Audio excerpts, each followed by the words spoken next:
Bom dia. É, a temática de hoje é a temática dos pressupostos teóricos do Estado regulador, e esse é um tema importante muito pelo posicionamento da regulação nos dias de hoje, ou seja, é muito difícil nós classificarmos regulação como algo distinto de um procedimento tradicional de administração das leis, se não levarmos em conta alguns aspectos que são mais recentes, que realmente influenciam essa guinada que foi a introdução do Estado regulador. E essa guinada muda muito da percepção de como que nós vemos o direito. Por exemplo, né, existe uma percepção de que no Estado social prevalece uma racionalidade instrumental, ou seja, o Estado decide o que o cidadão quer, o Estado decide como que o cidadão obterá aquele, aquele objeto de desejo e, e pressupõe que isso será suficiente para que o indivíduo realmente suporte, apoie aquele sistema de governo. Então, a lógica do Estado Social é uma lógica prestacional, de dependência do cidadão frente às benesses estatais. Isso não é uma questão ideológica, é uma questão que decorre das próprias propostas do que significa, por exemplo, a teoria do serviço público. Um Leon Deguy, no início do século XX, ele proporá uma teoria do serviço público, e a teoria do serviço público dele não é aquilo que nós estudamos hoje em direito administrativo, quanto às características do serviço público, pura e simplesmente. É uma teoria de legitimidade do Estado, ou seja, a partir daquela teoria, entende-se que a função central do Estado seria de prestar serviços essenciais aos indivíduos e que, ao prestar serviços essenciais, o Estado se qualificaria como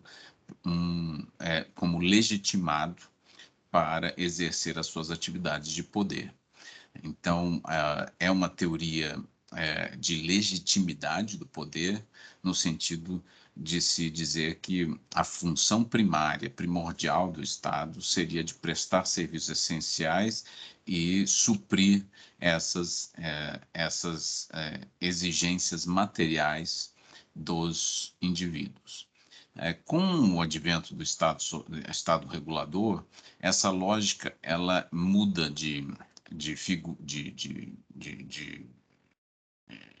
apresentação e passa-se a falar em uma racionalidade reflexiva, ou seja, a ideia de que o Estado, para que ele realmente se legitime como tal, ele primeiro não deve esgotar em si mesmo todas as atividades que sejam essenciais para os indivíduos, e sim convidar os indivíduos para fazerem parte e serem parceiros na construção do interesse público.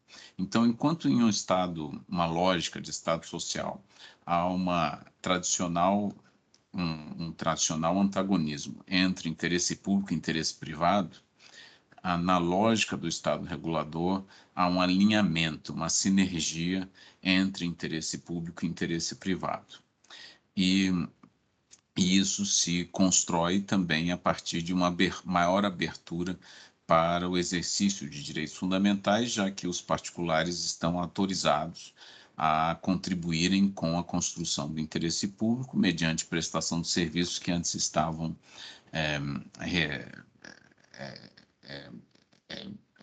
monopolizados, por assim dizer, não no sentido técnico da palavra, todos eles, mas restritos à prestação estatal.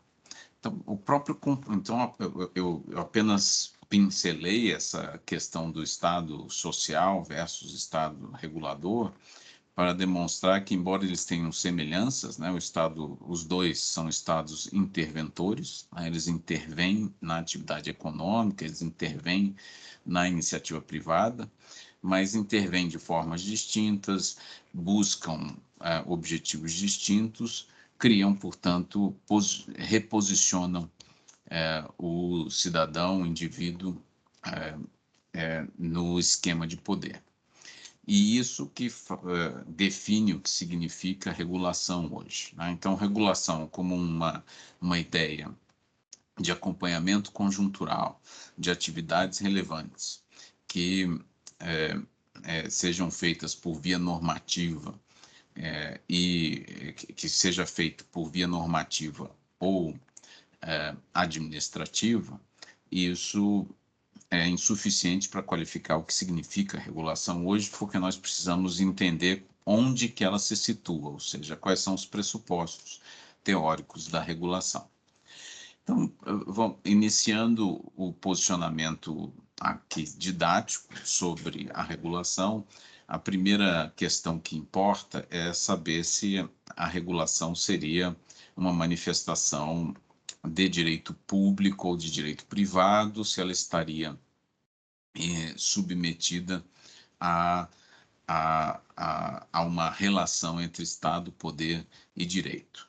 E é da tradição dos cursos de direito comentar que existiram etapas de consideração sobre a relação entre Estado e direito, né? Os senhores certamente já estudaram que no início, pelo menos nos estados no antigo Estado Social, né? E também nas primeiras manifestações dos estados absolutistas, né? Havia uma consideração de prevalência do dualismo entre direito e Estado, ou seja, o Estado seria uma força política primordial, sociologicamente estudada, definida a partir das questões fáticas, e o direito seria um sistema derivado dessas forças políticas, dessa força política primordial, e como decorrente dessa força política primordial, isso gerava uma consequência clara, que era o da subordinação do direito ao Estado. Então, se o Estado era a origem dessa concepção jurídica, não se poderia imaginar que regras jurídicas realmente limitassem a manifestação do poder. Então, o poder seria essa força primordial, inovadora, e o direito seria meramente um produto dessa força inovadora. Autores como o Hans Kelsen, que evidentemente hoje são criticados por outras razões e também pela evolução que nós já vivenciamos, eles se posicionaram contra essa visão. O Hans Kelsen muito mais recentemente e outros autores muito antes dele, né? Mas para ter presente uma teoria mais recente, né? A teoria pura do direito proposta pelo Hans Kelsen também endereça essa questão da relação entre direito e Estado, tá? E o faz equivalendo as duas coisas, ou seja, dizendo que o Estado, na verdade, é um sistema jurídico. Nesse ponto, o Hans Kelsen ele não inovou propriamente, porque esse era um ponto comum dos autores chamados institucionalistas. Os autores da teoria institucional, que vem desde a segunda metade do século XIX, passando, evidentemente, para a primeira metade do século XX, com toda a força que o positivismo jurídico também atribuiu a essas concepções, eles começaram a tratar as instituições como realidades autônomas e como realidades capazes de gerar suas próprias manifestações jurídicas. E não por acaso um autor como Santi-Romano, que precede, evidentemente, as considerações do Hans Kelsen, e que é um dos grandes positivistas italianos do início do século XX, ele dirá que, por exemplo, foi ele o criador do conceito de autarquia, né? Com CH e depois absorvido no nosso sistema. Mas um autor como Sancho Romano, que é um institucionalista, um positivista institucionalista, ele dirá que, na verdade, existem vários sistemas jurídicos e que as instituições se manifestam pelos seus sistemas jurídicos, né? Então, existiria um sistema jurídico de cada manifestação institucional, seja ela um sindicato, seja ela o Estado, propriamente dito, a igreja, ou qualquer outra manifestação institucional. Então, uma teoria como a teoria pura do direito bebe dessa fonte comum, positivista, e passa e já dá um diferencial, no sentido de não mais priorizar o Estado frente ao direito, mas dizendo que, na verdade, o Estado só se configura a partir de uma estruturação jurídica, e por isso equivalendo o Estado ao sistema jurídico. Mas o que realmente, na nossa prática institucional brasileira, principalmente, e, claro, dos países da nossa tradição, né? Eles adotam uma corrente de pensamento que se inaugurou muito antes, no final do século XVIII, e que são as correntes constitucionalistas, né? No sentido de que autores como o CIEE, né? Eles propuseram a ideia de um poder constituinte originário que se manifestaria em situações de exceção, em crises, em revoluções, em instabilidades institucionais, e que esse poder constituinte originário não se confundiria com o Estado.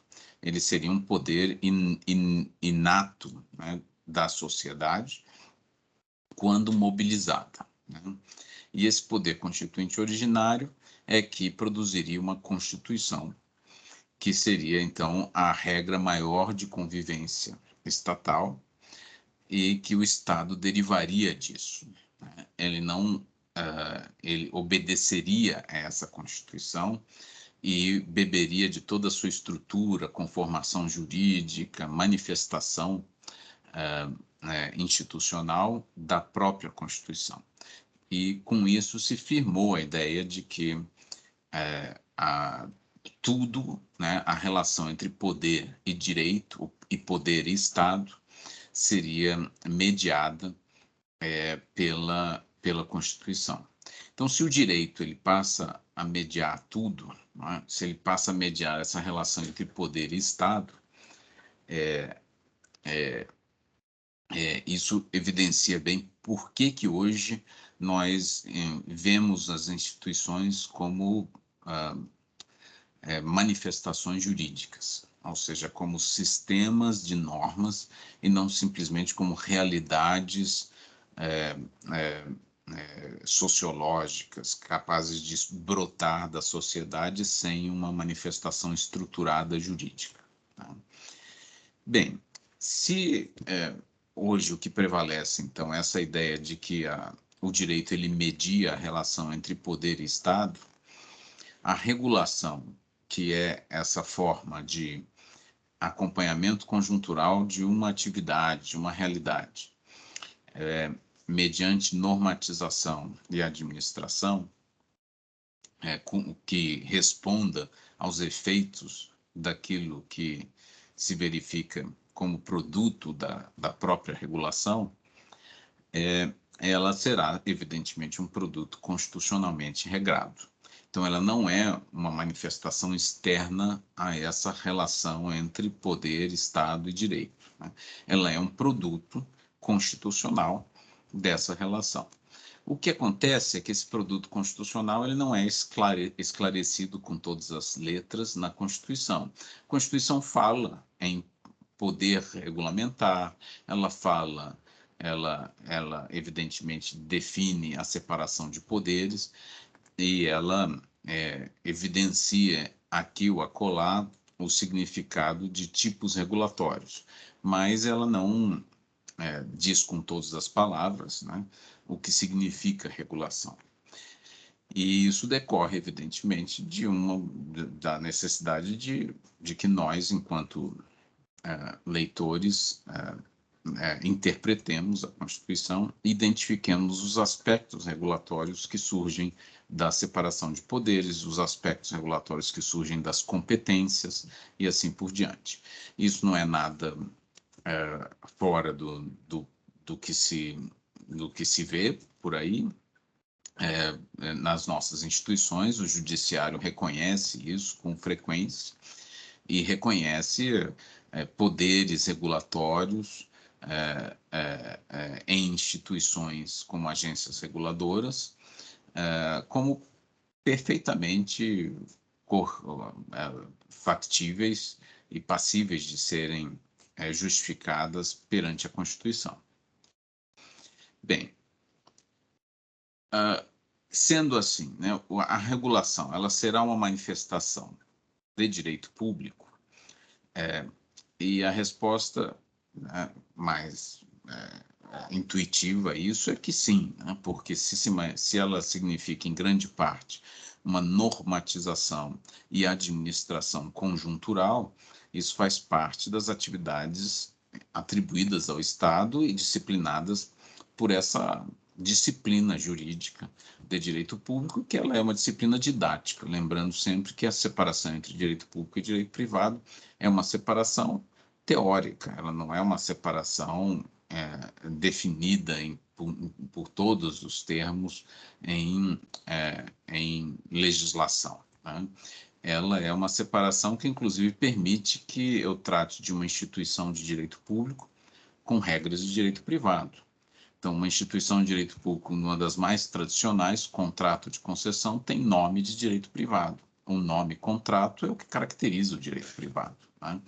A relação voluntária entre partes que estão equidistantes, estão posicionadas em um mesmo patamar, né?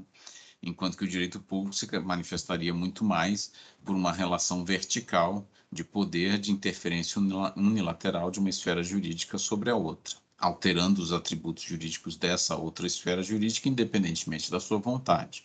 Então, o direito privado, enquanto relação de vontades que são autônomas, ele se diferencia essencialmente de um direito público de interferência unilateral. Mas isso não significa que todas as instituições de direito público só tenham manifestações unilaterais, né? O próprio nome contrato de concessão indica que tem algo contratual nessa instituição de direito público. É um nome um pouco pouco apropriado pelo fato de que de contrato mesmo tem pouco, né? Então, são pouquíssimas as cláusulas verdadeiramente contratuais, ou seja, dependentes do acordo de vontades, nos contratos de concessão. A maior parte das disposições ali presentes são, como o senhor já sabe, estatutárias. E estatutárias significa que são definidas por um estatuto jurídico e, portanto, impostas unilateralmente por uma parte frente à outra. A parte estatal impõe no contrato de concessão a maior parte das disposições contratuais que estão ali presentes, tá? Então, essa é uma característica importante do, do, da compreensão do direito público e privado, para que vejam que, às vezes, discussões sobre o posicionamento da regulação podem acabar descambando para visões muito simplistas, né? Então, basta alguém identificar que na regulação existem manifestações que não seriam unilaterais, ou seja, impositivas por parte do Estado, e espera-se isso de uma regulação mais moderna, né, mais apoiada em teorias recentes de regulação, elas se apoiam mais em coordenação, em combinação de interesses, em acordos, em compromissos, em incentivos, né, e menos em imposição e sanção, né? Pode parecer que a regulação, na verdade, seria uma instituição que poderia estar migrando do direito público para o direito privado. mas isso não é assim que funciona a classificação das instituições quando nós estudamos direito, né? Nós estudamos direito classificando as instituições pelas suas manifestações predominantes. Então, uma instituição como um contrato de concessão tem nome de direito privado, contrato, mas é de direito público. Por quê? Porque a maior parte da sua vida institucional é regida por normas de direito público. Mas existem, sim, disposições de direito privado que incidem sobre essa instituição. Como a mesma coisa acontece com contratos de permissão, com termos de autorização, com atos outros que existam, e a regulação. Tá? A regulação como um conceito mais amplo que envolve vários aspectos, inclusive atos de fiscalização, todos os atos administrativos ordenadores, né, condicionantes de direitos, podem ser instrumentos regulatórios e assim por diante. A regulação é uma matéria que estará sendo disciplinada predominantemente sob o viés, sob o olhar do direito público. Essa que é a ideia. Né? Exatamente por que isso? Né? Porque nós estamos tratando de uma manifestação estatal, né? Principalmente. É uma manifestação de como disciplinar condutas, né? E essa manifestação de disciplina de condutas detém uma posição jurídica diferenciada. Então, é possível, segundo o nosso ordenamento jurídico, que uma instituição reguladora imponha comportamento sobre nós regulados. Nós estamos, espera-se, saindo de uma pandemia, né? E durante todo esse período as nossas vidas foram impactadas, né, decisivamente por imposições estatais, as mais draconianas que já sofremos enquanto indivíduos. Não estou aqui julgando se estavam corretas ou não, o que eu estou simplesmente constatando que seria impensável antes da pandemia imaginar que as pessoas estariam impedidas de realizar certas atividades por 2 anos das suas vidas. Isso não se imaginaria nem em um Estado, né, totalitário. Né? Então, sobre essa manifestação exacerbada, né, do poder estatal revela como que o direito público realmente tem meios para impor modificações nos nossos comportamentos. Né? O que a regulação dirá é que o Estado, embora disponha de meios impositivos, unilaterais, co, coercitivos, a boa atuação estatal deveria ser uma combinação desses meios com meios menos unilaterais, menos coercitivos, menos impositivos, para que efetivamente se preservem direitos fundamentais e, ao mesmo tempo, se obtenha a possibilidade de melhor conformidade da conduta do regulado às normas. Porque é uma ilusão achar que meras imposições unilaterais estatais modificam o comportamento das pessoas a longo prazo. Tá? Bem, a própria definição do direito público, né, do Estado como pessoa jurídica de direito público, vem de uma tradição de afirmação do direito público, no sentido de que o direito público seria o regramento jurídico do poder político em um primeiro momento, ou seja, ele diria como que os atos de poder deveriam se manifestar, prioritariamente por regras formais de manifestação. Ou seja, carimbe-se aqui, publique-se ali, isso daí são normas, evidentemente, de direito público que se dirigem ao próprio Estado para que o Estado justifique a presença do poder político. Em outro momento, posterior, o direito público ele se manifesta pela limitação direta dos direitos e, basicamente, em desrespeito até onde pode o Estado ir, né? Se o Estado pode atropelar uma menina né, com um caminhão de uma companhia de manufatura de fumo, que era um serviço essencial na França, durante o Conselho de Estado francês, o início, né, dos anos do Conselho de Estado francês, sem ser responsabilizado por isso, como era a tradição de aplicação do direito privado a essas relações, ou se o Estado deveria sim ser responsabilizado por isso, ao invés de simplesmente responsabilizar o motorista daquele caminhão de manufatura de fumo, né, de forma objetiva.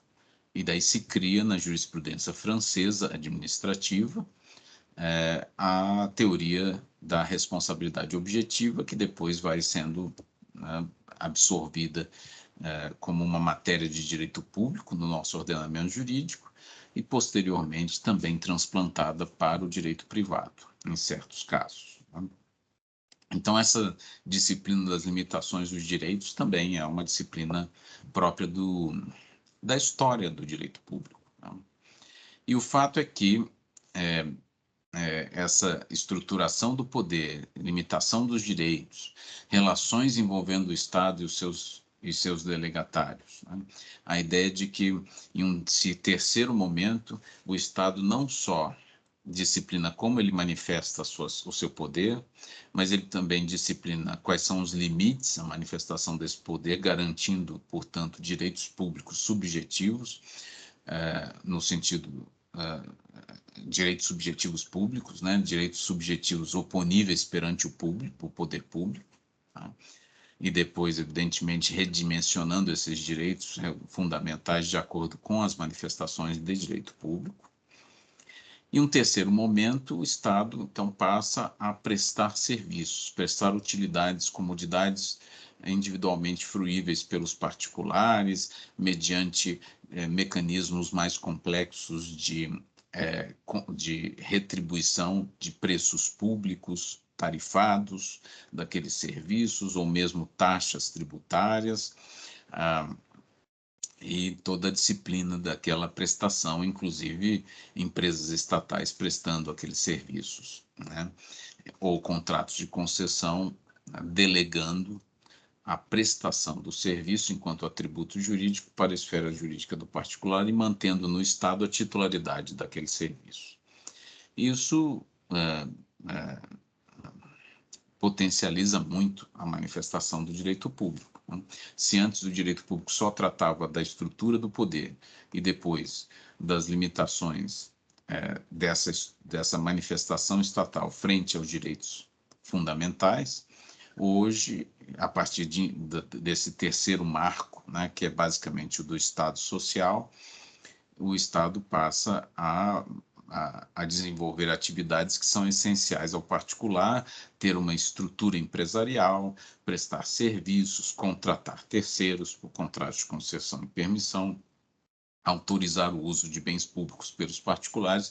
Então vejam que o Estado social, embora tenha aquela racionalidade instrumental ainda, ele é o primeiro momento de abertura do Estado para a maior participação dos particulares na construção do bem público, do bem comum, tá? E daí, evidentemente, o direito público se expande, há um Big Bang, né, do direito público, porque ele passa a praticamente disciplinar todas as relações que interessam à vida privada também. Um quarto momento, o direito público passa a se concentrar também na autolimitação do poder, no sentido de identificar instituições estatais responsáveis pelo controle. E daí manifesta toda a disciplina dos tribunais de contas, das corregedorias, das controladorias, etc., dizem respeito a essa manifestação de autolimitação do poder, para que se administre a autolimitação do poder. Então vejam que essa evolução do direito público naturalmente mostra como que o momento regulatório era inevitável, né? Porque o momento regulatório é exatamente o momento de administração dessa complexidade, de constante ajuste para que um ato de poder não se transforme meramente em um ato de imposição unilateral não pensado, né? Bloquear a liberdade das pessoas por um determinado tempo pode parecer uma boa ideia no primeiro momento, mas pode ser que com a evolução dos efeitos desse bloqueio se verifique que efetivamente ou não está cumprindo com a sua finalidade, ou, do ponto de vista técnico, não está conformando efetivamente o comportamento dos particulares. Então, a regulação lida exatamente com essa necessidade do Estado ser mais responsivo às mudanças do ambiente regulado, ser mais responsivo à percepção do que está efetivamente incentivando ou não os particulares, e com isso, não à toa, a teoria mais festejada hoje, mundialmente conhecida de regulação, é a teoria responsiva, da regulação responsiva, né? O nome Responsive Regulation, né? Theory. Então, essa ideia de regulação responsiva acaba dominando o ambiente regulatório, não por acaso, é porque a regulação diz respeito a essa administração de conjuntura. E conjuntura é aquilo que muda com o tempo. Se conjuntura é aquilo que muda com o tempo, a regulação ela precisa ser dinâmica. Ela não pode se apoiar no chamado governo pelas leis, que era uma pretensão do século XIX, do século XX também. Nós estamos no século XXI, mas ainda se acredita em alguma medida que essa pretensão seria válida. O governo pelas leis é basicamente aquilo que nós acreditamos funcionar a partir de uma exclusiva manifestação legal. Ou seja, acredita-se que um diploma legal pode reger as relações entre os particulares por 100 anos de forma regular, sem que ele se desatualize. Ele precisa ser atualizado daqui a 100 anos. É mais ou menos a lógica do Código Civil, tá? E o que a regulação diz é que isso não existe, né? Que para que, inclusive, o Código Civil tenha presença, ele precisa ser administrado, ele precisa ser complementado, ele precisa ser adequado às realidades que mudam com o tempo. E, com isso não significa uma ode contra a lei, né? Não significa uma proposta de que a lei não teria força, e sim uma compreensão de que para que a lei tenha uma força constante, ela precisa ser constantemente adequada, né? Ela precisa ser adaptada, ela precisa ser complementada, que é exatamente a função da administração. Bem, então, sempre que falamos em regulação, nós estamos falando de aspectos de direito público, sem sombra de dúvida, porque a maior parte das instituições regulatórias serão de direito público. Então, uma instituição como a sanção, a fiscalização, a imposição de regras unilaterais, os atos de autorização, os contratos de concessão, os contratos de permissão, a disciplina editalícia que cria obrigações para os licitantes ganhadores daquele processo licitatório. A, a, a, a normatização quanto ao uso de bens públicos por parte de particulares que prestam serviços regulados. Enfim, a própria redefinição constante dos direitos fundamentais de todos nós depende dessa regulação. E, como eu disse, nós que estamos passando por os resultados, né, de uma pandemia, vemos como essa força regulatória realmente se opera e que pode, eventualmente, inclusive, impedir o exercício de direitos fundamentais, né? E por isso que ela precisa ser estudada, né? Em nenhum momento, lembrem-se, nós estudamos regulação para garantir que a regulação oprima o indivíduo, né? Não é esse o objetivo do jurista quando estuda regulação, né? Justamente ele estuda regulação para identificar os limites, para saber como ela deve ser aplicada, para efetivamente proteger direitos fundamentais, né? Mas algo que é reconhecido é a ideia de que a regulação é uma manifestação do direito público, embora nem sempre, e espera-se que em certas modelagens regulatórias, poucas vezes, haja essa, esse conceito aqui presente, ou seja, um centro de imputação normativa interferindo unilateralmente em outra esfera jurídica, né?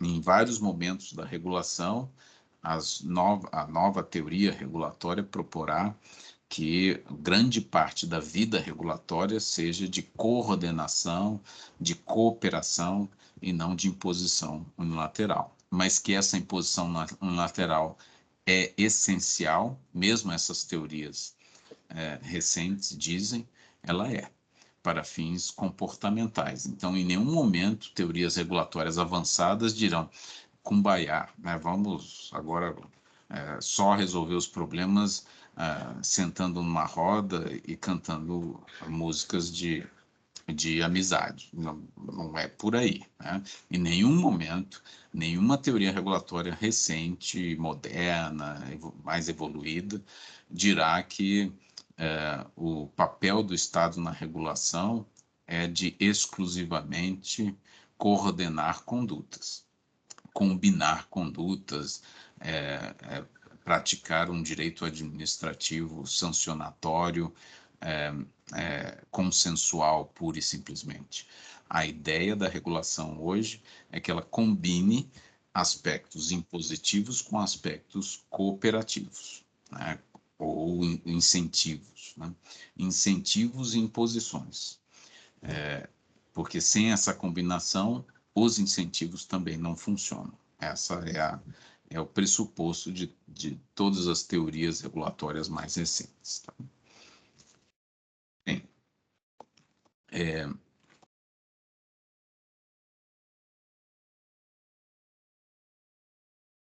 o, uma, isso eu acabei endereçando um pouco a questão desse slide na fala anterior, no sentido de que a regulação pode se manifestar por órgãos ou entidades de direito público, mas também pode se manifestar por delegação de poderes estatais para entidades de direito privado. Nós já estudamos isso nas aulas anteriores, no sentido de que existe, por exemplo, na jurisprudência do STJ, depois corrigida, ampliada, né, pela jurisprudência do Supremo Tribunal Federal, de que poderes, atividades de poder de polícia podem sim ser delegadas para entidades de direito privado. E a atividade de sanção, que segundo a jurisprudência do STJ não seria delegável, na jurisprudência do Supremo Tribunal Federal, elas seriam delegáveis para aquelas empresas estatais que estivessem sob o regime de privilégio constitucional. Então, há diversas hipóteses de delegação de poder de polícia estatal para entidades privadas que poderão estar exercendo manifestações regulatórias, dependendo da modelagem regulatória que estiver sendo definida. Então, só para dar um exemplo, né, situá-los, né, quando uma agência cria uma regulamentação sobre um determinado serviço e diz que uma entidade supervisora de ofertas de atacado, e cria esse nome na norma, né, será contratada, né, pelos particulares para supervisionar justamente esses negócios jurídicos que acontecem entre as empresas, de ofertas de disponibilidade de rede, por exemplo, de vendas no atacado, né, de capacidade de rede de fibra óptica, por exemplo. Essa entidade, né, ela é uma entidade de direito privado que estará sendo regida por normas de direito público, porque o seu enquadramento regulatório foi feito a partir da compreensão de que uma parte da atuação regulatória estará ali sendo exercida por ela, e não pela entidade, a agência reguladora, que criou a norma. Então, há combinações que são muito bem-vindas e que funcionam de presença de entidades de direito privado na construção de modelagens regulatórias. Então, embora aquela manifestação de direito privado seja eminentemente contratual, então, evidentemente, aquilo que essa entidade, né, desempenhar, ela não poderá impor unilateralmente sobre terceiros, a não ser naquilo que for delegado de poder de polícia por parte da norma da agência reguladora, existe sim uma presença estatal constante que garante que aquela entidade exista até. Né? Essa entidade de administração de ofertas de atacado, por exemplo, não existiria se não fosse uma norma estatal. Então, isso evidencia como que o direito público pode construir direito privado. Né? Ele pode garantir espaços para que mais manifestação de direito privado ocorra naquele ambiente. E isso é bem-vindo dentro de uma lógica de Estado regulador. Então, só para complementar, né, a característica predominante da regulação é a unilateralidade, no sentido de que ela estará sempre presente, mas não quer dizer que em todos os espaços regulados a maior parte da vida da regulação seja por imposições unilaterais. Pelo contrário, espera-se que a maior parte da vida da regulação aconteça por conformidade regular à norma, independentemente de imposições unilaterais. Então, até aqui foi a consideração de encaixe temático da regulação na disciplina de direito público, na relação entre Estado, poder e direito, e agora fica a questão de se saber qual é o matiz, né? Qual é a coloração, qual é a real apresentação da regulação, o que ela objetiva proteger. Tá? Então, a regulação ela objetiva proteger dentro de uma lógica de teoria regulatória clássica, né? Originária da economia, né? Ela visa proteger o mercado. Né? Então, normalmente, a regulação terá surgido para proteção de mercados regulados e especificamente para proteção de mercados que sejam concorrenciais. Né? E essa é uma foto importante, é uma charge, aliás, histórica, porque ela é de 1889, se vocês forem ver aqui. Em 1890, foi publicado o Sherman Act, que, embora não seja apresentado na literatura como o primeiro ato antitrust, é como acontece em geral com as instituições, né? É o que mais tem influência e, portanto, ele ficou mais conhecido. Né? Então, esse Sherman Act dos Estados Unidos foi um ato antitrust, inaugura essa manifestação do direito antitrust nos Estados Unidos e depois serviu como modelo para diversos países, inclusive o nosso. Né? E por isso a sua importância. Então, o ano dele foi este aqui. 1890. Então, em 1889, uma charge numa revista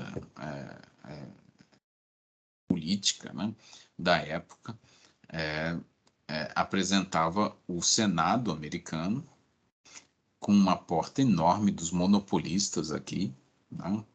E os monopolistas seriam esses sacos de dinheiro aqui com os seus nomes, né? Então, desde carvão, açúcar, cobre, aço, ferro, até saco de papel, né? Paper Bag Trust, né? E aqui aparece o nome Trust, né? Trust era o trust, né? Não era ilegal nessa época, né? Ele era uma manifestação esperada do direito privado. O direito privado dá liberdade para associação e o trust nada mais era do que a associação entre empresas que tinham interesses comuns. E o que o trust visava? Justamente alinhar os atos dessas empresas para benefício dos associados. Nada mais privado, né, tradicional, do direito contratual do que isso, né? E associativo empresarial. Bem, mas a experiência que estava acontecendo com esses trustes é que eles causavam diversas distorções nos direitos, né, e na própria política americana. Não era incomum citarem-se casos de trustes que aconteciam de empresas que coordenavam o ataque a um novo entrante no mercado, que impedia, por exemplo, que uma nova empresa ingressasse naquele mercado e prestasse serviços aos cidadãos a um preço mais em conta, né? Então, os ataques eram feitos de diversas formas, inclusive pela chamada sham litigation, né? Sham litigation é um termo importante dessa época também, que significa litigância dissimulada. Tá? Basicamente, querendo dizer que abriam-se processos judiciais que contra, por exemplo, dirigentes de empresas que ingressavam no mercado, e o objetivo para dizer que a pessoa tinha problemas pessoais, praticava crimes, etc. e tal. E, na verdade, o único objetivo era obstaculizar o ingresso daquela empresa no país, bloquear as suas atividades, arrestar bens, etc.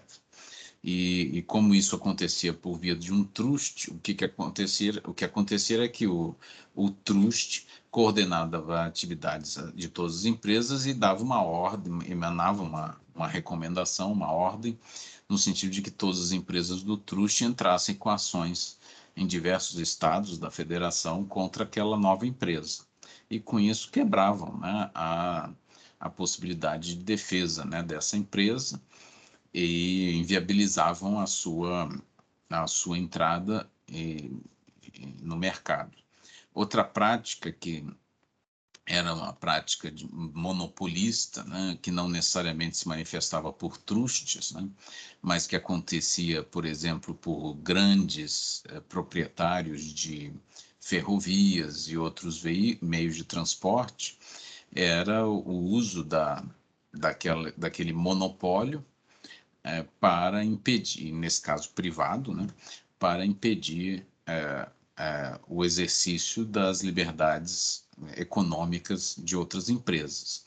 A empresa monopolística exigindo, por exemplo, que uma mineradora vendesse a sua mina X, senão não mais transportaria o seu minério na sua ferrovia. E como se tratava de um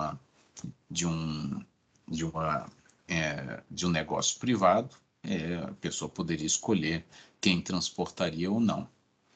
Toda uma teoria de common carrier, muito anterior a essa época, já havia sido construída no continente europeu e na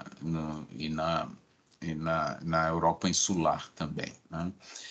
Então, a ideia do transportador comum, né, common carrier, era algo construído, inclusive, na Europa medieval, para impedir que donos de carruagens se negassem a transportar pessoas de uma cidade a outra, no sentido de que ele exercia uma atividade essencial e que, portanto, deveria disponibilizar aquela atividade a todos que dela necessitassem. Vejam como que isso é uma característica hoje institucionalizada no conceito de serviço público. Tá? Mas nem todo o estado do planeta Terra tem esse conceito de serviço público. Né? E o que se agrega é o conceito, o que se constrói, por exemplo, é o conceito de utilidade pública para certos países que diminuirá o poder do proprietário daquela infraestrutura de negar serviço a terceiros. Né? Mas o que eu descrevi, então, foram dois casos de manifestações de empresas de trustes de um lado e de monopolistas de outro, que geraram esse mal-estar, né, social, né, político, que fazia com que uma charge como essa fosse a público, né, mostrando os senadores aqui olhando para os trustes, prestando atenção nas suas recomendações, e a entrada do povo, uma entrada pequena, fechada, trancada, aqui, invertendo-se a velha frase, né, de que este é o Senado dos monopolistas, pelos monopolistas e para os monopolistas, né? Ao invés de, né, do povo, pelo povo e para o povo. Né? Então, o que aconteceu nessa época? Criou-se uma legislação que transformou essa combinação empresarial em algo ilícito, porque ela prejudicava um bem jurídico fundamental, então compreendido como próprio do mercado, o mercado concorrencial. Então, à época, o que se poderia dizer é que o mercado de então não era um mercado que protegia o bem concorrencial. Era outro tipo de mercado, era um mercado mais rústico, mais natural, né? Mais selvagem. Né? E ele foi sendo civilizado. Né? Então, o mercado ele foi sendo civilizado para que ele pudesse ter um atributo jurídico específico, o da concorrência. Então, não necessariamente o mercado caminha para a concorrência, ele pode caminhar para monopólio. Tá? Mas o que o Estado fez aqui foi eleger a concorrência como um bem jurídico fundamental para a disciplina do mercado. E com isso, o que ele fez em última instância foi proteger um direito fundamental à igualdade de condições concorrenciais. Isso é que está por trás da proteção da concorrência. A concorrência não foi aí identificada como algo natural ao mercado que devesse ser fortalecido. A concorrência foi identificada como algo desejado, sob o ponto de vista político, e juridicizado, definido como parâmetro de atuação do poder público para proteção da concorrência, inclusive mediante destruição dos trustes. Né? Então, destrói-se uma possibilidade civil associativa para fins de proteção de um direito, que é o direito à igualdade de condições concorrenciais. Tudo isso em meio a abuso de direitos, a litigâncias dissimuladas que transformavam o judiciário em buchas de canhão para impedir a entrada de novos entrantes no mercado. Isso até hoje acontece, né? Se o judiciário não se estruturar regulatoriamente de forma adequada, ele serve como bucha de canhão para objetivos não ditos, né? Nas ações judiciais. E com isso, né, se desenvolveu toda uma teorização do direito antitruste, que é um direito regulatório também, né, porque ele é um direito que acompanha o funcionamento de mercados e como que ações né, de fusões e aquisições são benéficas ou podem ser aceitas por serem consideradas não prejudiciais, pelo menos em certo nível, à concorrência, né, e a outros princípios. Bem, com essa construção de um direito que regulava a vida de todas as empresas sob um viés concorrencial, teve-se então essa primeira manifestação regulatória geral, né? Ou seja, ela era transversal, atravessava todos os setores da economia, fosse telecomunicações, petróleo, cobre, etc., mineração, né? Outros setores, e esses setores estavam agora informados por uma lógica de direito antitruste, né? Ante essa conformação societária, então, legítima, mas que passou a se transformar, passou a ser vista com muito maus olhos de lá para cá. Então, é uma modelagem regulatória transversal que atravessa diversos setores, e depois, com o tempo, os setores foram sendo regulados individualmente, ou seja, setorialmente. E daí pôde-se ter manifestações de instituições de direito público, né, que evidenciavam, né, a forma de ser de cada setor regulado. E aí isso se chamou de regulação setorial, enquanto que regulações como a regulação antitruste, a regulação ambiental, a própria parte do direito tributário, né, a regulação tributária, etc., passaram a compor um outro formato regulatório, que é a regulação geral ou transversal, que atravessa diversos setores regulados. Bem, com essa separação entre regulações setoriais e regulação antitruste, ou regulação concorrencial, defesa da concorrência, né,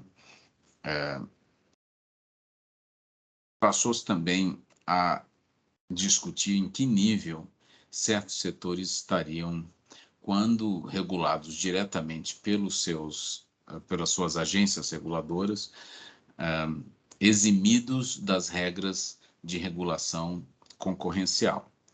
Por que isso é importante? Porque, em grande medida, um regulador setorial, e não só o regulador, a agência reguladora, mas o Estado como um todo, durante o Estado Social, por exemplo, quando ele disciplinava um determinado serviço de telecomunicações, de mineração, de petróleo, de educação, de saúde, etc., ele, em grande medida, pelo exercício do direito público, poderia estar prejudicando, sim, a concorrência, né? O que é a concessão, senão um privilégio para poucos, né? O contrato de concessão, abre-se uma licitação, a licitação alguns vencem, aquela licitação, às vezes a licitação é para um só, então só uma pessoa pode vencer, e o que o Estado está dizendo é que reservará a prestação daquele serviço, e, portanto, aquele setor econômico, a uma empresa. Então, ele está, evidentemente, diminuindo muito o espaço concorrencial naquele setor.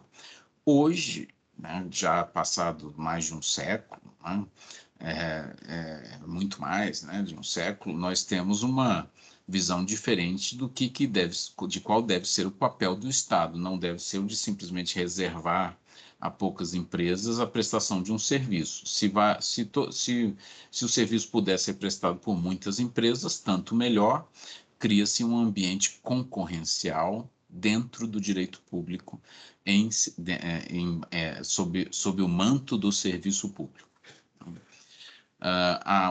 O raciocínio da época era outra, de que, se tratasse de serviço público aqui no Brasil, ele seria reservado a uma empresa ou a poucas empresas, né? Então, essa lógica de concorrência no serviço público é uma lógica mais recente, o que justifica o que explica, em grande parte, essa mudança de jurisprudência do Supremo do ano 2000 para cá, em que criou-se aquela lógica de essas empresas estatais diferenciadas, né,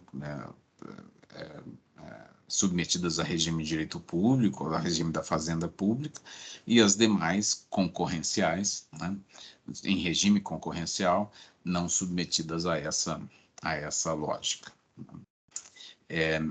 Quando se faz essa aproximação entre, então, a regulação setorial e a regulação antitruste, é que se discute a chamada imunidade antitruste. O que é a imunidade antitruste? É um caso teórico, né, de uma legislação que, ao disciplinar um determinado setor, exime aquele setor do controle da autoridade antitruste, exatamente por entender que toda a sua dinâmica estará sendo tratada pelo regulador setorial. Não é essa a lógica aplicada no Brasil por princípio, né? Embora possa dizer que o setor financeiro, por exemplo, tenha proteções, por exemplo, contra a juízos antitrustes, né? A maior parte dos setores, eles sofrem a incidência de ambas as regulações, ou seja, tanto a regulação setorial quanto a regulação antitruste. Então, se uma empresa no setor de telecomunicações pretende pretende fundir-se com outra empresa, ou se é uma aquisição, né, de uma empresa por outra, a discussão é regulatória setorial, sim. A Agência Nacional de Telecomunicações tem que se posicionar aquecendo ou não quanto àquela medida. Quando ela faz essa aquiescência, ela analisa, em alguma medida, os efeitos concorrenciais, mas o seu principal objetivo é analisar os efeitos setoriais. Ou seja, segundo a política pública do setor, segundo a regulação que está implantada, segundo os objetivos, que são os objetivos do regulador, segundo tendo em vista os direitos dos consumidores e dos usuários daquele serviço, tendo em vista a possibilidade de expansão, desenvolvimento tecnológico, técnicas de interconexão, etc., é importante para o setor aquela fusão ou aquilo seria inadequado e prejudicial ao ambiente regulatório, né? E daí a agência decidirá em cima dessas questões. Isso não impede que no ambiente do CAD, né, do Conselho Administrativo de Defesa Econômica, se entenda que aquela medida que foi autorizada pela Anatel tem efeitos tem efeitos anticoncorrenciais e, com isso, seja vedada por ato do CAD. Então, são manifestações regulatórias distintas. O que acontece, entretanto, é que o CAD tem uma árdua tarefa de identificar em que momento que prejuízos à concorrência decorrem de políticas públicas setoriais. Então, por exemplo, né, no setor de telecomunicações, existe uma definição, né, do que significa de quantas pessoas, quantas empresas devem prestar um determinado serviço. Então, no início, lá da década de 2000, no final da década de 90, início da década de 2000, tinha-se a ideia de que somente poderiam existir poucas empresas prestadoras de serviços de telefonia e poucas prestadoras também de TV por assinatura, que eles não seria factível a presença de muitas empresas.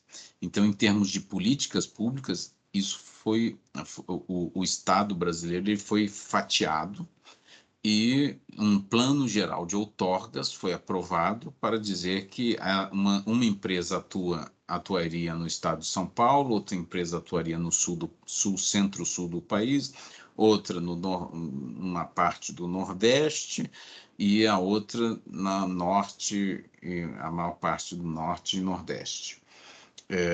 E as razões estavam explicadas nessa política pública. Se o órgão de defesa da concorrência olhasse para isso, a primeira coisa que ele diria, isso aí é uma reserva de mercado para determinadas empresas. Do ponto de vista concorrencial, isso não é bom, mas, ao mesmo tempo, ele se eximia de interferir, de gerar interferência nesse processo, exatamente por entender que se tratava de uma matéria em que, sob o ponto de vista de decisão de direito público, já havia sido decidido que aquele setor estava afastado da concorrência. Então, o CAD ele tem essa dificuldade, né, que vem sendo trabalhada na sua jurisprudência, no sentido de tentar identificar quando certos casos de fusões e aquisições de matérias que são de responsabilidade do CAD decorrem diretamente de ordens regulatórias setoriais, para que o CAD não entre em conflito, né, com ordens regulatórias específicas, porque pode acontecer de uma ordem regulatória ser anticompetitiva, sob o ponto de vista setorial, mas decorrente de uma política pública pautada por juízos técnicos de prestação de serviços, e o entendimento do CAD se opor a isso. Então, para que não haja esse conflito entre ordens que não poderão ser cumpridas pela empresa, ambas ao mesmo tempo, né? Há uma autolimitação por parte do CAD para identificar quais são os casos em que as empresas estatais, as agências reguladoras e reguladores em geral fixam parâmetros regulatórios legais que impedem um ambiente concorrencial, ou infralegais também. Um outro caso, por exemplo, o caso da saúde. Nós temos o Sistema Único de Saúde. O Sistema Único de Saúde é um sistema que, evidentemente, diminui a possibilidade de concorrentes privados, porque ele é gigantesco, ele tem todo um aporte de recursos estatais, mas, ao mesmo tempo, ele envolve os particulares. Mas, quando ele envolve os particulares, envolve segundo seus parâmetros. Como que o CAD irá lá dizer que esses parâmetros são ou não adequados concorrencialmente, né? Então, é muito difícil de se manifestar, né, sob o ponto de vista concorrencial, sobre matérias que são muito reguladas sob o ponto de vista setorial. Mas o ponto central desse slide, além de todos esses do conceito de imunidade antitrust, da ideia do que é o sham litigation, de litigância dissimulada, que deu origem a esse formato regulatório transversal ou geral chamado direito concorrencial, que pauta-se por um direito, pela proteção de um direito à igualdade de condições concorrenciais e não simplesmente a proteção do mercado, né? Evidenciam que o mercado, sob o ponto de vista jurídico, é um mercado de direito. O que se quer dizer com isso? Quando se estudam que o Estado é um Estado de direito, o significado disso significa é um Estado submisso ao direito, submisso às leis, obediente às leis. E isso que significa o conceito de Estado de direito. Então, o Estado, na mesma forma, o mercado de direito, ele não é um mercado natural. E esse caso, né, do surgimento do direito antitrust evidencia isso. O mercado ele não é um mercado que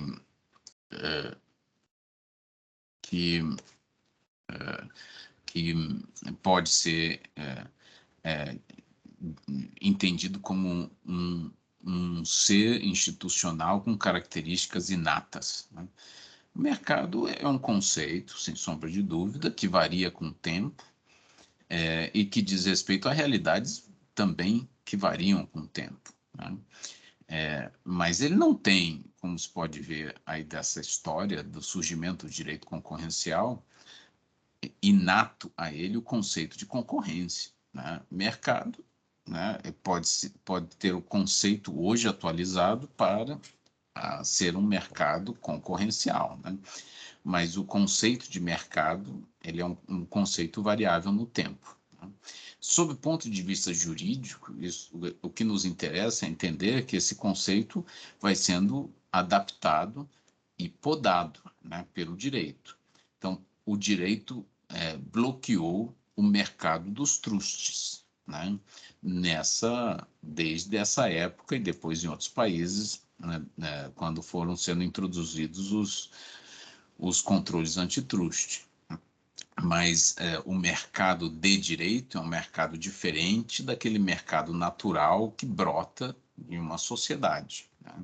Ele é o mercado do dever ser alinhado a certos princípios de defesa do consumidor, de defesa da igualdade de condições concorrenciais, de defesa da própria rigidez daquele mercado, né?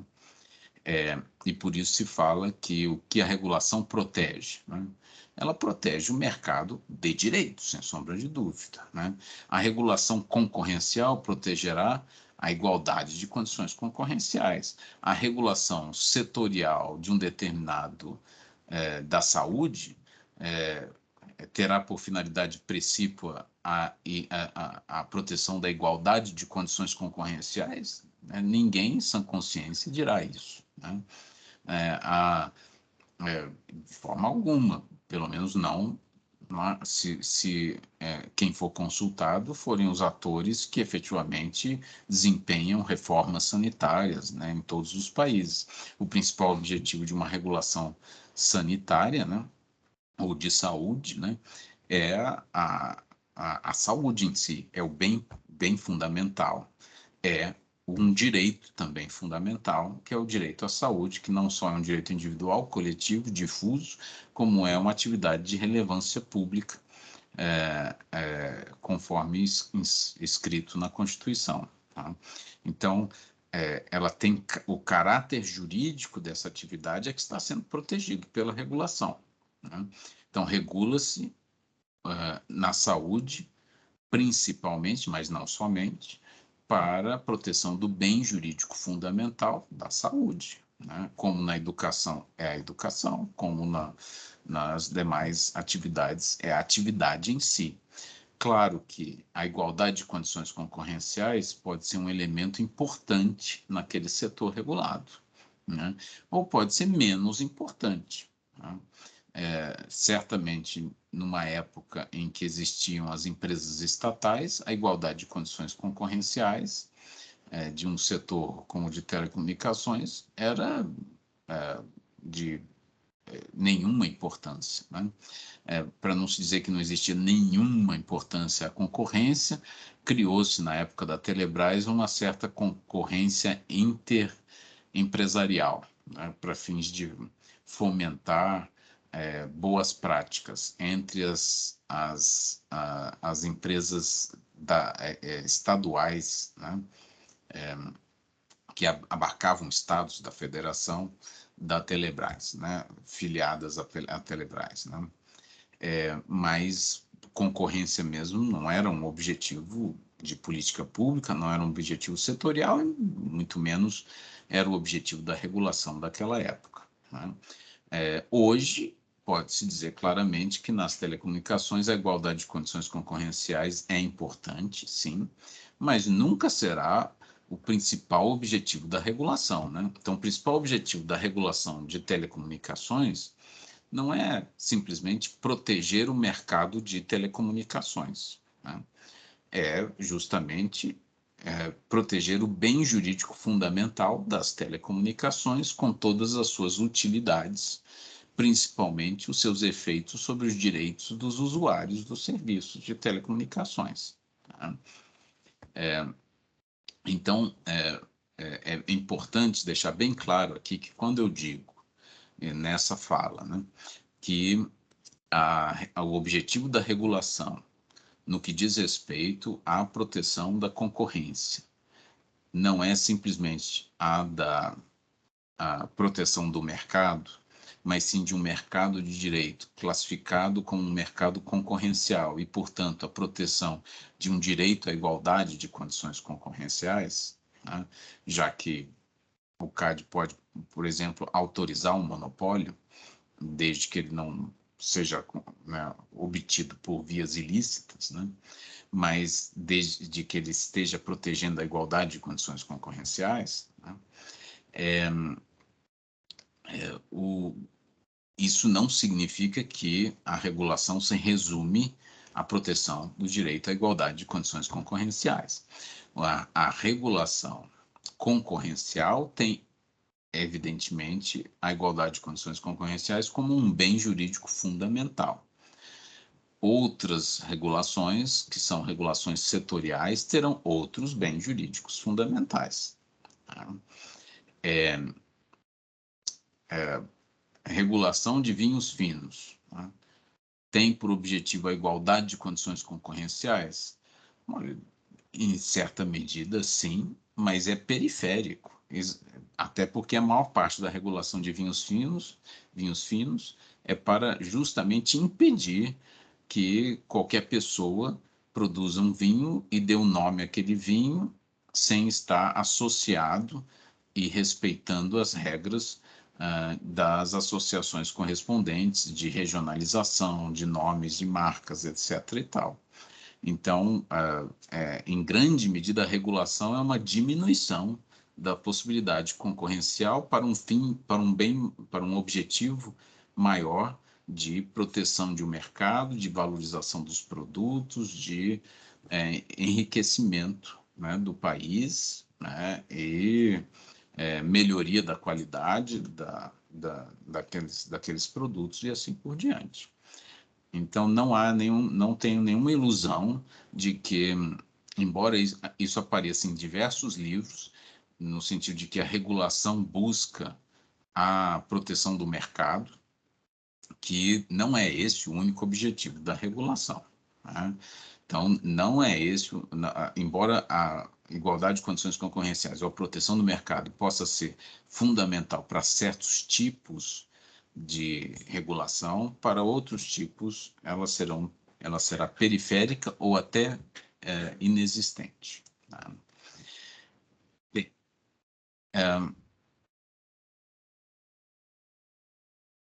o que se tem como importante aqui é também identificarmos como que a regulação funciona, né? E aqui a quem ela rende homenagem.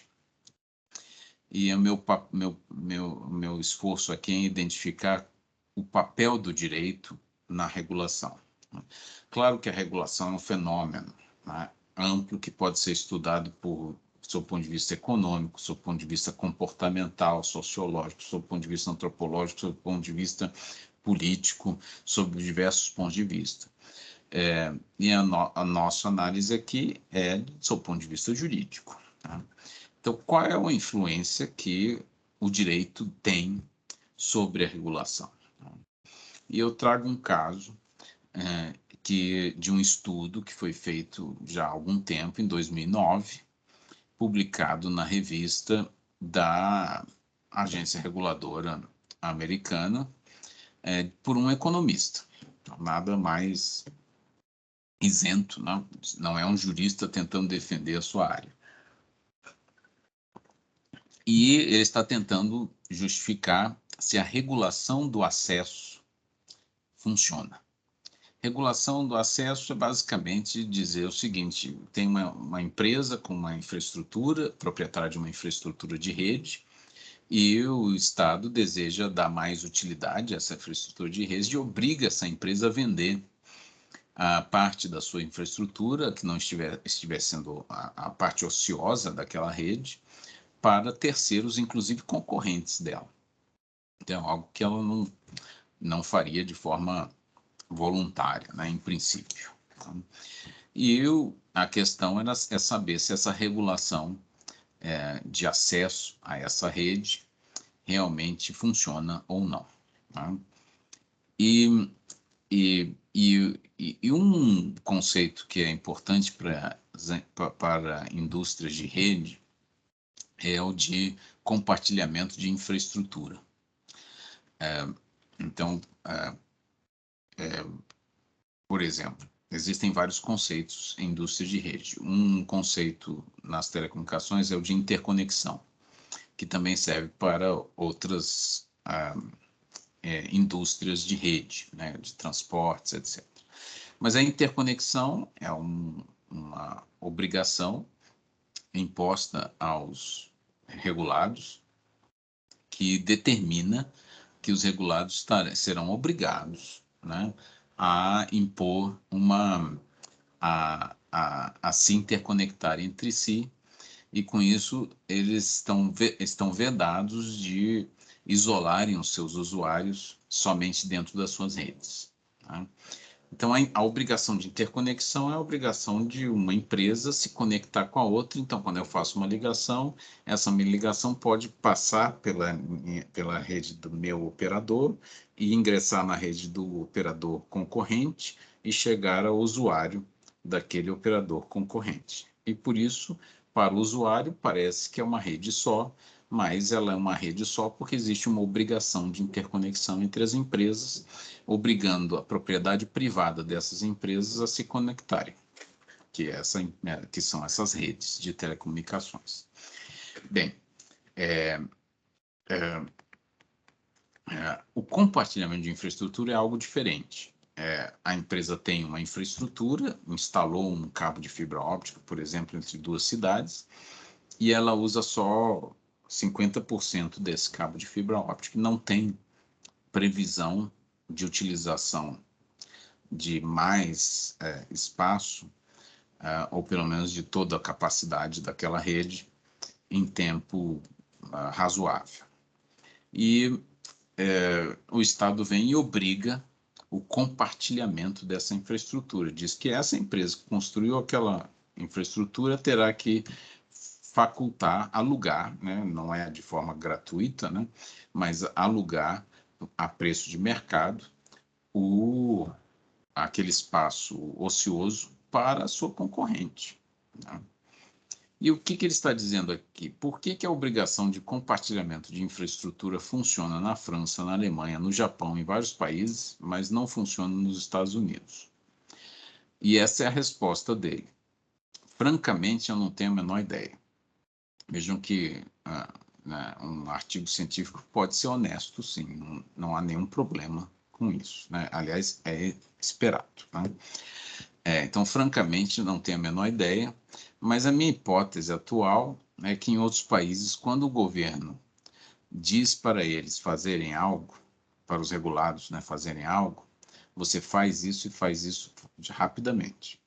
Nos Estados Unidos, quando o governo diz para você fazer algo que você não queira, você whine about it, né? Whine é o que uma criança, um bebezinho faz, né? Você chora, né?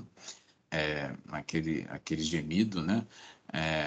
Chora e diz quão injusto é o seu tratamento, reclama para o seu congressista pelo fato de que está sendo perseguido e abre uma ação contra o regulador. E quase nunca cumpre aquilo que foi dito para ser cumprido. Vejam que isso está sendo falado dos Estados Unidos, que é um modelo não, de origem dessa estrutura regulatória. E não é incomum em discussões acontecendo entre o Novo Mundo e o continente europeu, né? Vê-se que a cultura jurídica é bem diferente. Tá? Não é incomum nas discussões que acontecem entre reguladores do Brasil e do continente europeu haver um certo estranhamento, no sentido de que os brasileiros dizem, né, e nesse caso os americanos também dirão a mesma coisa, né, etc., e provavelmente todos os países da América Latina, que quando eles ordenam algo, pode ser que o regulador não cumpra, né, o regulado não cumpra. E a resposta do continente europeu será, né, principalmente espanhóis, franceses, italianos, olha, isso não é um problema para nós. Quando nós ordenamos algo, eles cumprem, porque se não cumprirem, sabem que terão uma, um, uma repercussão terrível sobre eles. Então, o próprio sistema normativo, ele é o que faz com que certos instrumentos regulatórios funcionem em certos países e em outros não. Essa cultura jurídica do que deve ser cumprido e do que não, uma cultura jurídica de judicialização, né, excessiva de tudo, né, e o judiciário servindo como terceira instância administrativa para a solução dessas causas administrativas, acaba gerando também prejuízo ao cumprimento de certas obrigações regulatórias. E com isso eu não estou aqui querendo dizer que nós devemos copiar modelos de outros países, estou simplesmente tentando provar que uma regulação, se ela funcionará ou não, não depende simplesmente de um cálculo econômico, de um cálculo político, ele depende sim também de um cálculo jurídico, ou seja, de uma avaliação de qual é o sistema jurídico em que está sendo implementado e que para que uma regulação tenha efetividade, ela precisa estar adaptada a esse sistema jurídico. Não basta importar uma receita de bolo regulatório do exterior, né? Certos países estarão mais alinhados conosco. Vejam que normalmente nós entendemos os Estados Unidos como algo distante, mas o que ele descreveu aqui foi a realidade brasileira, né? Que a maior parte das determinações regulatórias sofrem reação e são judicializadas, né? Isso acontece em vários setores aqui no Brasil, tá? Então, o que ele está dizendo aqui é que existe um componente externo a fatores econômicos, né, que importam para a regulação. E com isso, surge a oportunidade para que eu levante um outro tema, que é um tema conceitual: a diferença entre regulação econômica e regulação social. Para começar, né, para ficar bem claro, não são termos da nossa tradição, né? Não nasceram aqui no Brasil, não nasceram nos países da tradição jurídica brasileira, continental europeia, latino-americana. Não foi essa tradição. E essa distinção entre regulação econômica e regulação social surgiu especificamente nos Estados Unidos. E, então, é um conceito americano deles lá, que às vezes nós importamos e temos que ter cuidado quanto ao que nós importamos, né? Então, quando se faz uma diferenciação entre regulação econômica e regulação social, é uma diferenciação entre as finalidades da regulação. Uma regulação econômica visa implementar um mercado concorrencial capaz de funcionar, né, pelas suas próprias regras. Essa é a tradicional regulação econômica. Ela era vista no início do século XX até a primeira o início da segunda metade do século XX como uma regulação provisória. Ou seja, o Estado regula enquanto o mercado não pudesse autorregular e funcionar adequadamente. Isso é tão verdade que um autor insuspeito, que é um grande autor, chamado Alfred Kahn, um economista, que professor, também autor e que acabou presidindo uma agência reguladora de aviação civil dos Estados Unidos, ele implementou isso ao pé da letra, né? Ele desregulou a aviação civil até o ponto da extinção da agência reguladora, né? Quando ele era vivo, né? Então, esse é o significado da regulação econômica nesse sentido tradicional. Claro que o conceito vai evoluindo com o tempo, mas eu estou dando o significado da regulação econômica quando oponível à regulação social. É um conceito de finalidade de regulação. No caso, a regulação social, ela surge na década de 60, principalmente nos Estados Unidos, e ela é um tipo regulatório que visa a proteção não do mercado em si, mas sim de bens jurídicos outros sociais, como trabalho, meio ambiente, consumidor, a lógica de que existem outros bens jurídicos que estarão sendo protegidos e que essa regulação pode sim afastar algumas dos pressupostos da regulação econômica para fazer valer um outro tipo regulatório que proteja esses bens jurídicos fundamentais. Então, segurança no trabalho, né?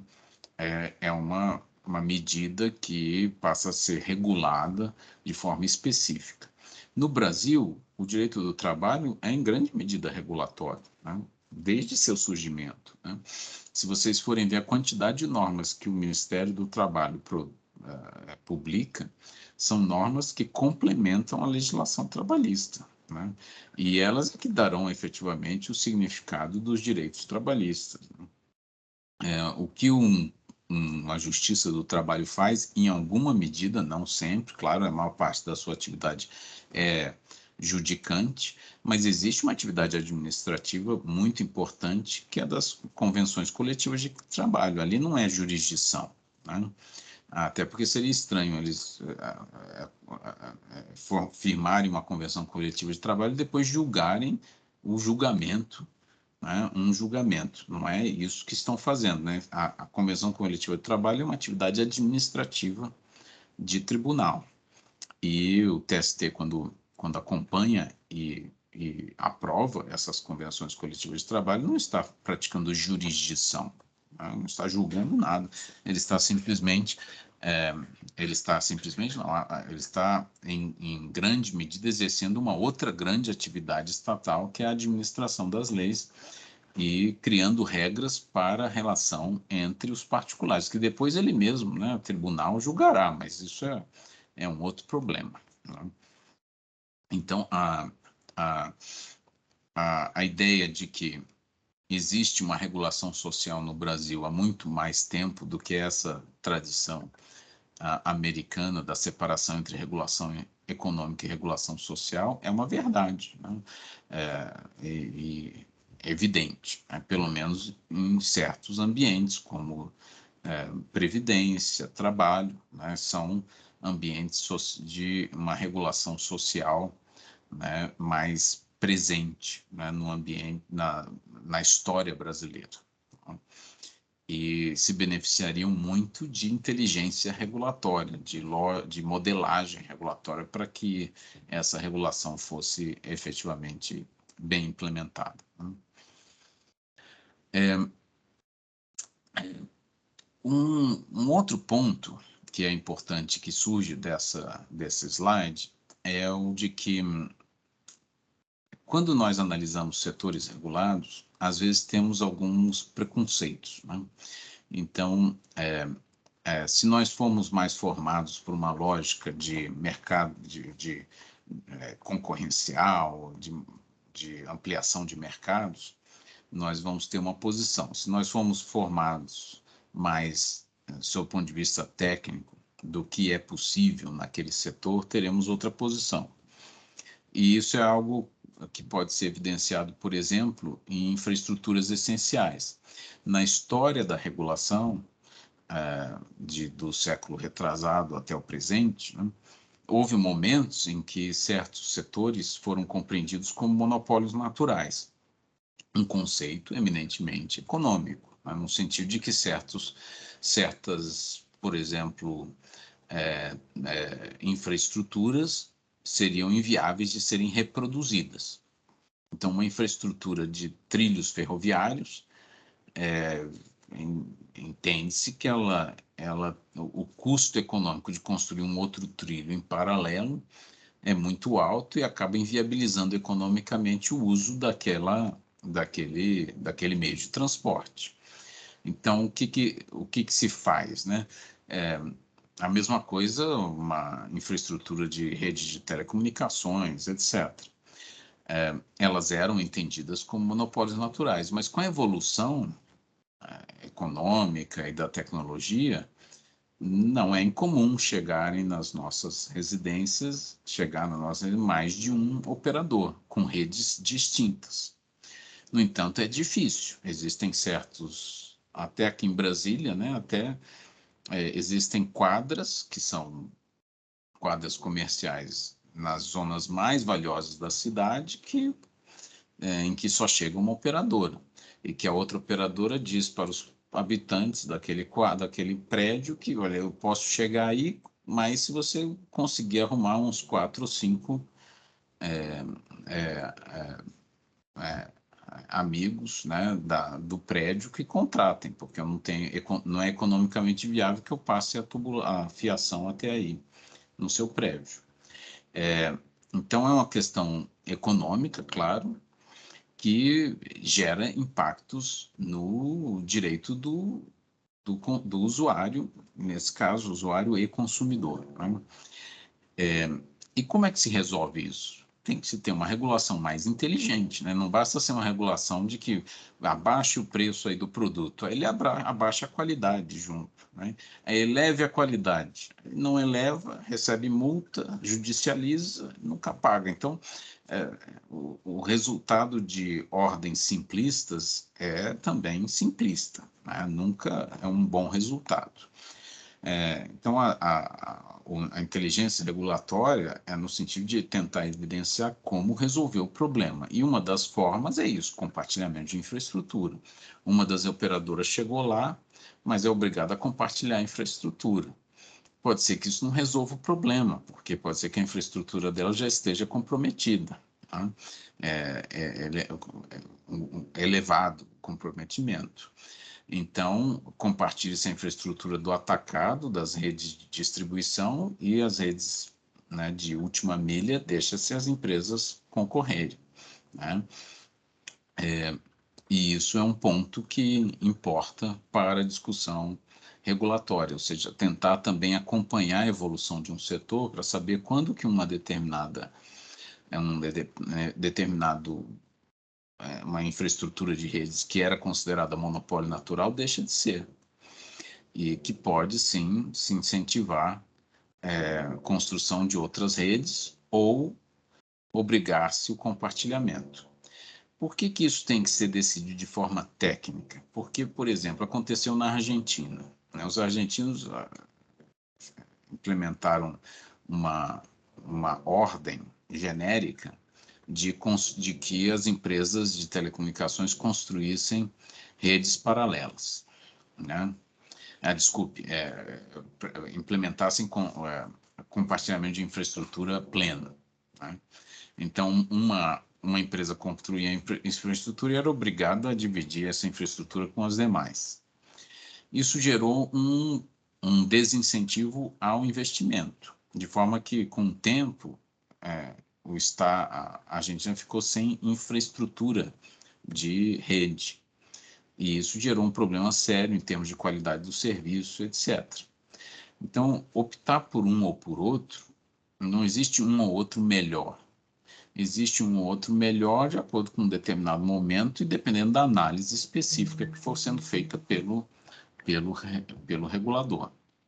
Então, é muito importante que haja uma inteligência regulatória adequadamente pautada por princípios técnicos que possa acompanhar esse setor e, em um determinado momento, obrigar compartilhamento de infraestrutura, em outro momento, desobrigar e incentivar o investimento em nova infraestrutura, exatamente para que, a longo prazo, né, se tenha sempre uma infraestrutura atualizada no ambiente regulado.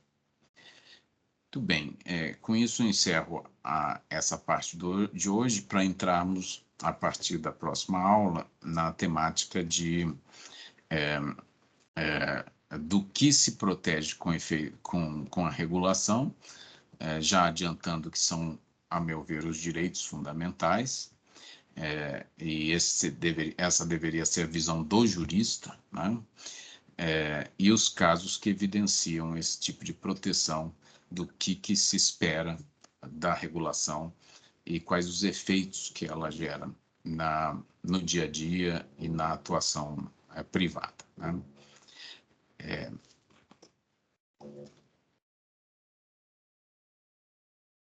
Eu estou encerrando a gravação.